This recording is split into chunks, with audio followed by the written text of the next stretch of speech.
Eh bien, salut et bienvenue dans cette troisième vidéo interlude. Et je suis aujourd'hui, comme d'habitude, en fait, j'ai envie de dire, avec deux invités d'exception. Nous avons ici Ephysio et ici Sébastien Van der Rohe. Donc, vous connaissez le principe des interludes, une discussion autour d'un café, autour d'un thé, autour d'une tisane, autour d'un verre d'eau, peu importe. Bon, moi, j'ai juste un verre avec rien dedans, voilà. Et aujourd'hui, le thème, ça va être la musique chrétienne qui sort des sentiers battus. Donc j'ai remarqué, depuis que je suis chrétien, donc ça fait 10 ans, que la musique est un sujet de discussion et de débat dans le milieu chrétien. Et en tant que chrétien, j'ai toujours trouvé qu'il y avait une certaine fermeture d'esprit sur ce sujet et que ça polémiquait souvent pour rien. Et moi, je voulais apporter un contenu en fait qui allait pouvoir faire réfléchir les gens et aussi donner un autre argument que ce style de musique-là, c'est la musique du diable, ça c'est machin, et montrer aussi qu'en tant qu'artiste chrétien, on avait la possibilité en fait d'explorer plein d'horizons musicaux. Pour être honnête, moi, ça fait pas longtemps que je m'expose vraiment en tant que compositeur chrétien, donc je me suis converti il y a pas longtemps. Ouais. Et du coup, c'est vraiment 1 an que vraiment dans mes compositions, j'affiche clairement que je suis chrétien.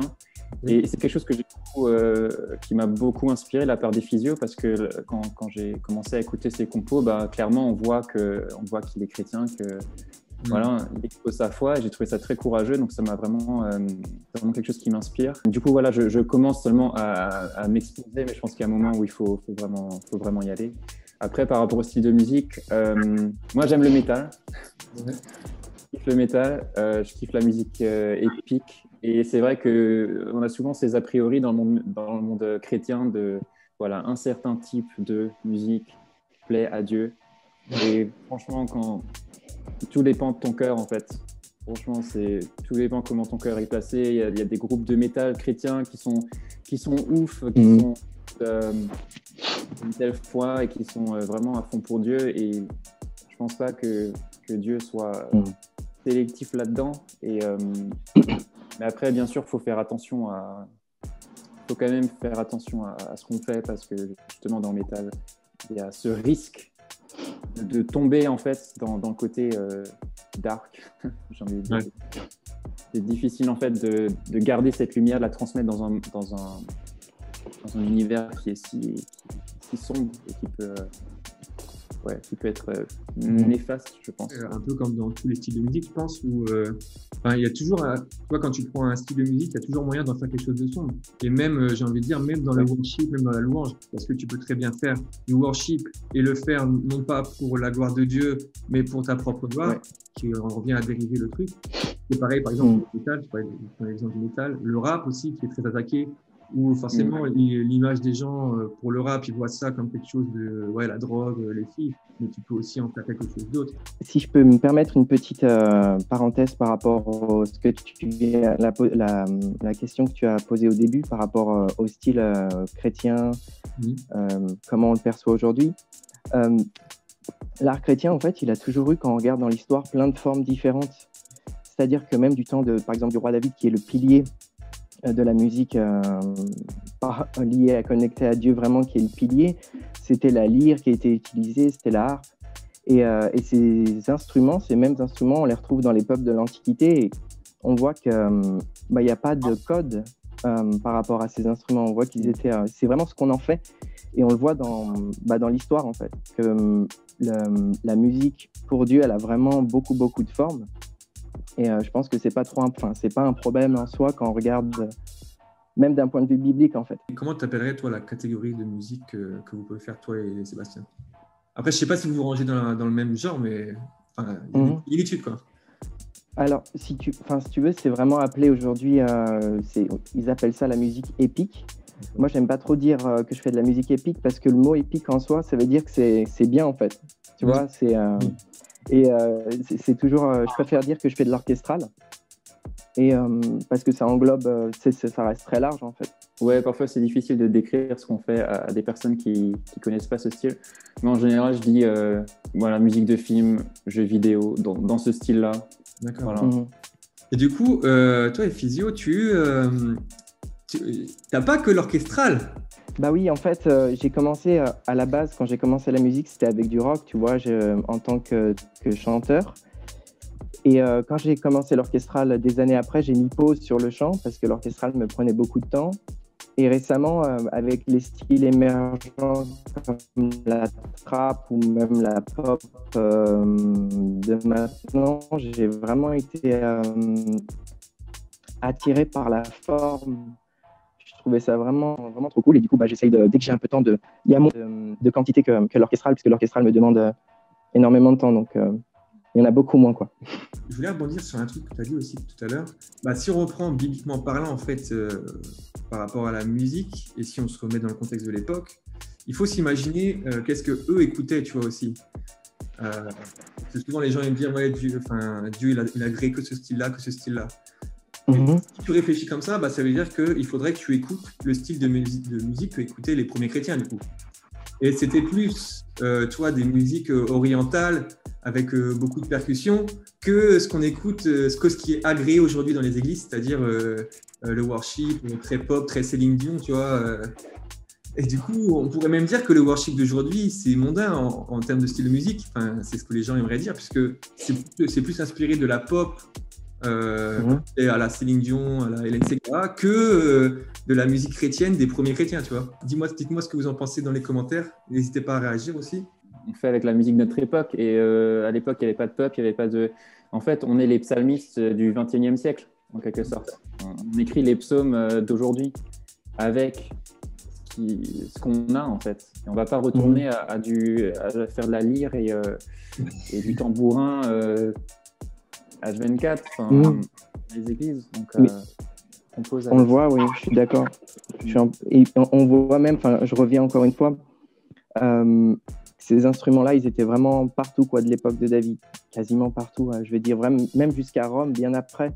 Et même par rapport aux formes, on voit que même la personne de Christ, je crois que c'est l'évangile de Marc au chapitre 9, c'est marqué qu'il chantait un hymne pendant la Pâque, et on voit qu'il n'y avait pas d'instrument, donc il y avait aussi, je pense, une forme, il y avait plein de formes, il y avait peut-être que des voix à ce moment-là. Je pense qu'il n'y a vraiment pas de limite par rapport à la forme, et ça me faisait penser à Paul. C'est pas de la musique, mais quand il désirait partager du coup tout ce qui s'était passé, la crucifixion, la résurrection de Christ avec d'autres peuples, il n'imposait jamais la culture juive sur, par exemple, les Grecs. Il s'appuyait sur leur culture pour pouvoir partager, en fait.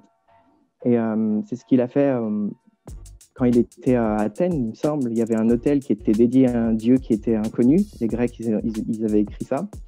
Et lui, il s'est appuyé sur ça. Il s'est appuyé sur la culture grecque pour, à ce moment-là, partager la bonne nouvelle de Christ. Et on voit que les formes, c'est pas un problème, c'est le fond qui est le plus important. Je pense que c'est vraiment important de rester biblique, et le reste, c'est selon le cœur et selon ce que Dieu donne à chacun, honnêtement. Mais tu as soulevé quelque chose avant, Aurélien, tu as dit que même dans la musique chrétienne, même dans la worship, on peut effectivement avoir ce danger de s'orienter vers quelque chose qui n'est pas de Dieu, pas chrétien. Et c'est vrai, par exemple, dans mon église, quand on choisit les chansons, je fais attention en fait aux paroles, vraiment ce qui est dit, pour pas. Je réanalyse en fait ce que les gens ont déjà écrit, ont déjà analysé, parce qu'il y a aussi ce danger. Il y a certaines paroles en fait que tu te dis, mais en fait, est-ce que c'est vraiment, est-ce que c'est vraiment biblique, quoi. C'est pas parce que tout un tas de gens valident un style que ça veut dire qu'il n'y a pas des dangers même avec ce style-là, qui a forcément été inspiré de quelque chose d'autre, en fait. Dans ma façon de penser par rapport à la musique, ou même par rapport à tout, en fait. J'aime pas limiter Dieu, en fait. J'aime pas mettre Dieu dans une case. Comme nous, en tant qu'humains, on n'aime pas être rangé dans des cases. Mais est-ce que Dieu aime qu'on le range dans des cases? C'est-à-dire que Dieu, forcément, c'est ça, c'est ça. En plus, Dieu, c'est celui qui a créé la terre, il a créé l'univers, il a fait le ciel, la terre, les étoiles. Et pourquoi est-ce qu'il n'aurait pas créé tout style de musique? Pourquoi est-ce qu'il n'agréerait pas tout style de musique? Comme tu disais, Vision, moi j'ai toujours je me dirais ce que vous en pensez, mais j'ai cette image de, en fait, la musique, c'est qu'un outil, tu vois. Et un outil, si je le compare par exemple à un marteau, un marteau, tu peux t'en servir pour construire des maisons, de façon positive, mais tu peux aussi t'en servir malheureusement pour taper des gens et tuer des gens. Tu vois. Et la musique ou les styles de musique, c'est la même chose. Autant tu peux utiliser un style de musique pour rendre gloire à Dieu, que ce soit dans les paroles ou dans la façon d'amener les gens à Christ. Il y a plusieurs manières en fait. Tu n'es pas obligé de dire gloire à Dieu pour amener les gens à Christ, tu vois, dans ton témoignage, etc. Ou comme tu peux les détruire avec des paroles qui vont les blesser ou qui vont amener à faire n'importe quoi après. C'est ce que je pense. Je ne sais pas ce que vous en pensez, vous. Mais malheureusement, il y a des choses qui sont associées à certains types de musique, comme le métal, par exemple. Voilà, tout de suite, c'est les satanistes, quand on ne connaît pas. Et je pense qu'on a aussi ce rôle de casser ces choses préconçues et ces codes. On est là pour les casser, comme Jésus a cassé les codes à son époque. Mais je pense qu'on a ce rôle aussi en tant que musicien de défoncer. Ouais. Je suis d'accord avec tout ce que tu as dit. Je pense que tu as bien résumé, Aurélien Sébastien. C'est vraiment bien résumé. Et même, on voit que déjà par rapport à sa faculté créatrice, on voit qu'il y a une diversité incroyable dans toutes les sphères de la vie. C'est incroyable. Donc, je pense que la musique, ça en fait partie. Et ça me faisait penser aussi au roi David, quand il ramenait l'arche de l'Alliance à Jérusalem, quand il s'est mis à danser à ce moment-là. Je ne sais pas s'il était entièrement nu, mais en tout cas, il s'est dévêtu, il s'est mis à danser. Il ne s'est pas posé de questions à ce moment-là s'il fallait plaire à ceux qui étaient autour de lui. Il a même mis un vêtement qui était réservé aux sacrificateurs. Il me semble que c'était l'éphod de lin, si je ne me trompe pas. Et voilà, à ce moment-là, il était tellement rempli de l'esprit qu'il n'y avait pas de code. Et je pense que c'est pas politiquement correct si aujourd'hui on devrait le juger. Et c'est ça qui est incroyable et que je pense que ça a réellement plu au cœur de Dieu de voir qu'il n'y avait pas il s'exprimait vraiment librement et c'est ça qui est incroyable. Il n'y avait pas du tout de structure, de limite. Ouais, c'est-à-dire voilà quoi. Ce qu'il a fait a plu à Dieu. Et pourtant, dans son entourage, bibliquement parlant, en tout cas, sa femme l'a mal regardé. Ce qui est marqué dans la Bible. C'est pareil, oui. toujours pareil de nos jours, tu vois. Ouais, de manière totalement décomplexée, quoi. Et, vraiment, il voyait que Dieu et puis le monde lui était invisible, quoi. Ça me fait penser au mouvement de la Pentecôte quand ça a commencé, quand l'Esprit a été distribué aux premiers chrétiens. Les gens disaient qu'ils étaient ivres. Il y avait vraiment une intensité qui se produisait, qui se passait, qui fait penser à ça, qui fait vraiment penser qu'ils ne se souciaient pas à ce moment-là d'être dans le politiquement correct. Et je trouve ça me faisait penser aussi à ça. Ouais, donc là, je voulais aussi parler un petit peu plus de vous, puisque vous avez tous les deux des actualités musicales. Hein, donc ça, c'est important de le souligner. Et d'ailleurs, vous qui nous regardez, je mets tous les liens dans la description de la vidéo. Donc là, vous n'avez pas d'excuses. Si vous voulez checker les sons des Physio ou de Sébastien, les liens sont dans la description de la vidéo. Comme ça, c'est fait maintenant. Hein. Et d'ailleurs, n'hésitez pas aussi à me dire en commentaire, ça m'intéresse. Allez écouter les sons et dites-nous en commentaire là ce que vous en avez pensé. Alors, comme ça, le contrat est rempli. Et au niveau de votre actualité musicale, où est-ce que vous en êtes? Est-ce que vous avez sorti des trucs dernièrement? Moi, je le sais, mais c'est juste pour les... Regarde. Alors, en projet perso, j'aimerais bien terminer un album orchestral. Il me reste peut-être 4 morceaux à terminer. Donc, ça, c'est mes projets perso. En pop, j'aimerais bien aussi faire un EP dès que je peux. Il me faut juste un peu de temps. Et sinon, avec Seb, on a un projet de faire une musique ensemble, du coup. Donc, si jamais... Ouais, ça fait pas longtemps qu'on en parle et ça fait un certain temps qu'on se connaît, qu'on discute sur les réseaux. Et puis, voilà, ce serait cool de faire quelque chose ensemble puisque, effectivement, on a ce style de musique orchestrale en commun. Pour moi, 2020, ça a été vraiment une année...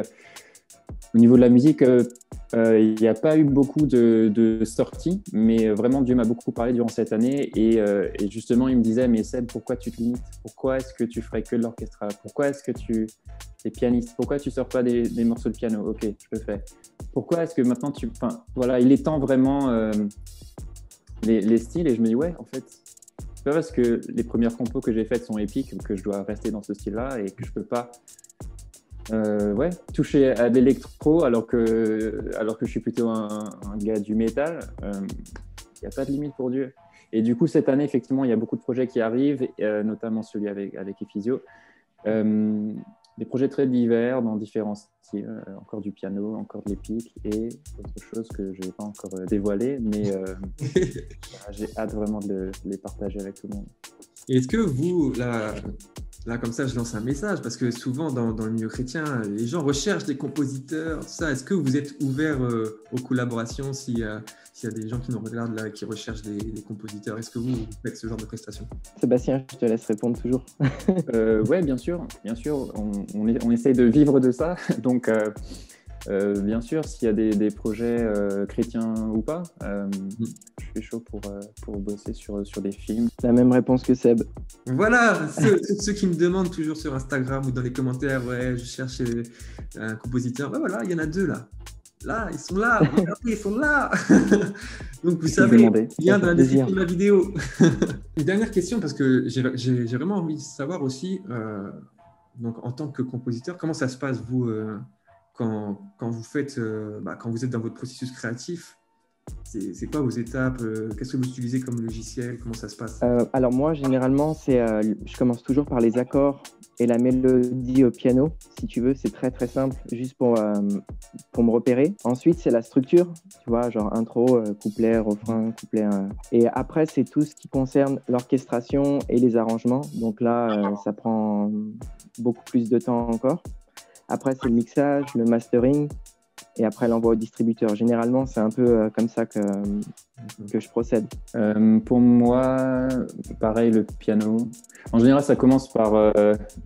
voilà, tu es dans un café, et tout d'un coup, tu as une inspiration, tu vas aux toilettes, tu prends ton téléphone, tu envoies 5 secondes d'une mélodie.